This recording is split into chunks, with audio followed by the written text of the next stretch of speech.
ChatGPT, write me a viral YouTube intro about the dangers of using ChatGPT to learn dog training.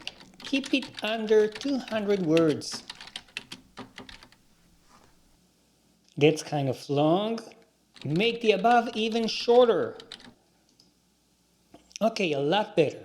Hi everyone! In today's video, we're discussing the dangers of relying on AI like ChatGPT for dog training. While technology can provide information, it can't replace the experience and intuition of a professional trainer. Misinformation and ineffective techniques can harm your furry friend. Stick with a professional trainer for personalized advice and proper training techniques. Thanks for watching, and don't forget to like, comment, and subscribe. Well, that's too early. I'm Dr. Orion, a veterinarian and a veterinary behavior residency graduate. And today I'm going to ask the artificial intelligence that everyone is talking about, ChatGPT, for some training advice. Let's see if it's dangerous or if it's actually pretty good. How to potty train your dog in 10 days. Here's a general 7-day plan for potty training your dog. Day 1. Designate a specific potty area for your dog and take them to it regularly. Watch your dog for signs that they need to go, sniffing, circling, whining, and immediately take them to the potty area. Reward your dog with praise and treats after they go potty in the designated area. Okay, it's actually starting pretty good, although I will say that you should give the treats while your dog is actually going to the designated area or pooping, peeing on it. In order to reward the good behavior, you need to give the reinforcer really fast after the dog is presenting the appropriate behavior. So by waiting for the dog to go and only then giving him the treat, you might actually miss the right timing. There's no problem giving them the treat while they're actually going on it. And don't worry, they don't mind eating and pooping at the same time. I mean, they eat their own poop sometimes. Days 2 to 7.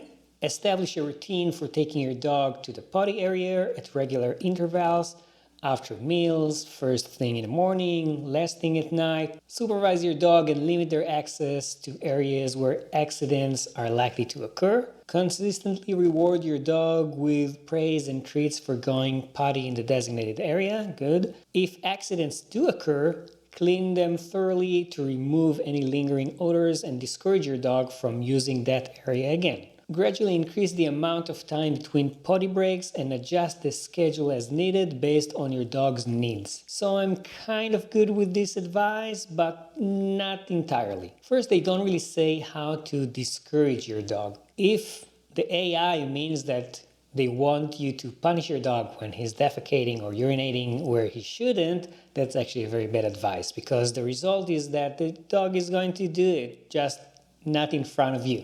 And about gradually increasing the amount of time between the potty breaks, that actually depends on the dog's age and how much he actually caught up with what you're trying to train him. It's important to remember that potty training can take time and patience. True, and every dog is different.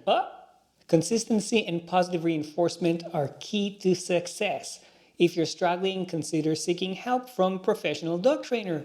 Awesome! Okay, we're off to a good start. I like what ChatGPT is telling us to do. Let's see what's next.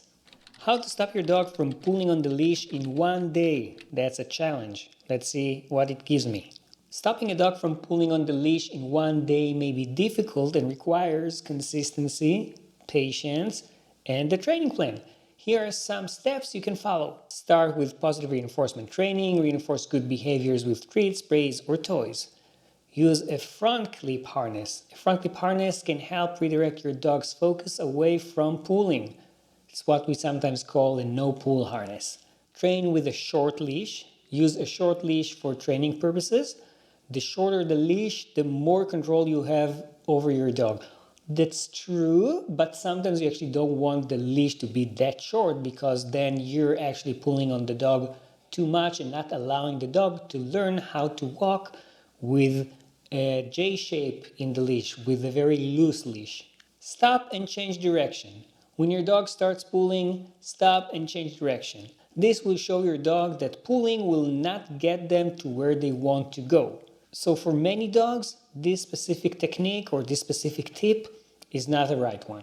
It really depends on your timing and if the dog is good enough at understanding that if he's pulling towards something, he's actually not going to get it. And let me tell you something, many dogs are not really good at doing that association. Practice, practice, practice. Consistent training is key. Practice training sessions regularly and keep them short. That's a good one, I agree.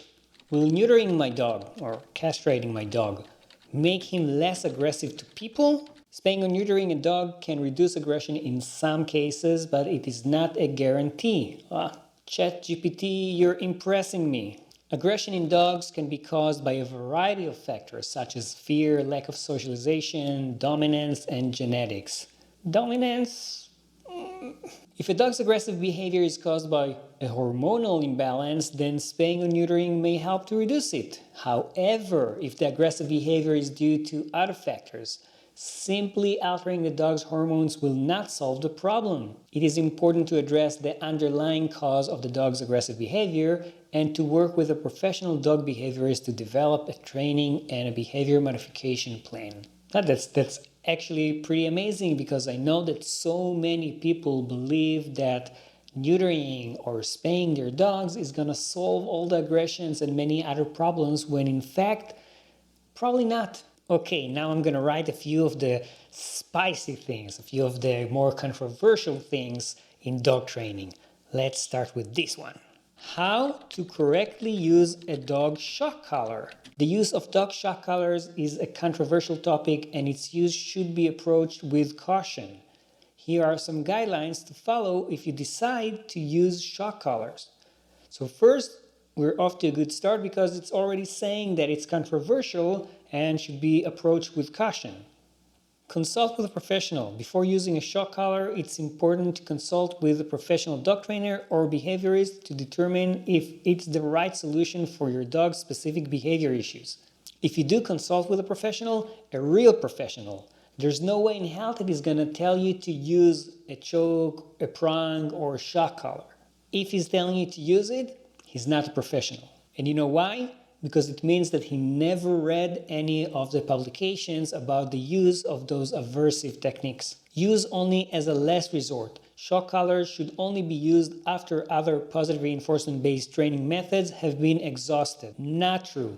Never use shock collars. Proper sizing. Make sure the collar fits properly so the shock is applied in the right place. Start at the lowest level. Start with the lowest level of stimulation and gradually increase it only if necessary. So if we're talking about using punishment to train a dog, you actually don't want to start with the lowest level. You want to start with the highest possible level that doesn't cause the dog any injury, but still allows the dog to learn. Theoretically, using punishment-based training can help, but it's really hard to know how to do it correctly. Use positive reinforcement. Always reward your dog for good behavior, especially after using the shock collar. No! This is like the worst advice. Don't shock your dog and then give him a treat.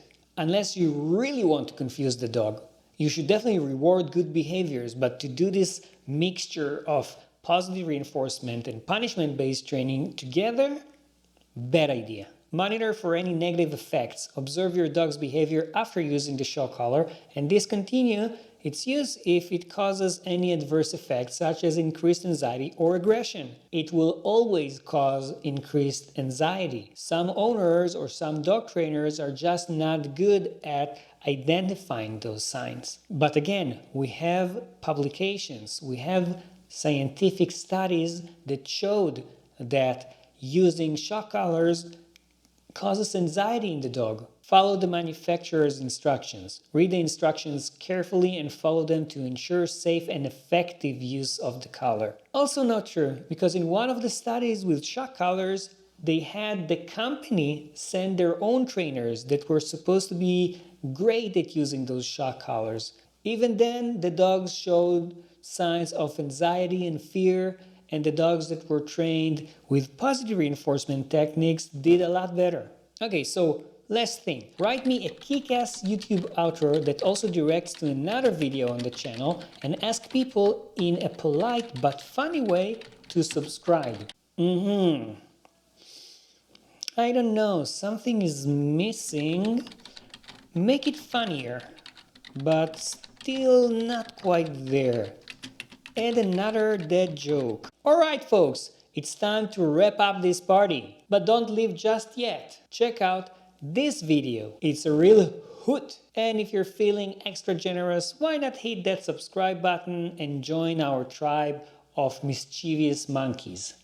Mischievous monkeys? We promise it'll be bananas. And while you're at it, why not tell us your favorite type of cheese? Because we're always looking for a good Gouda time. Yeah, I think I'm gonna stick to my dad jokes.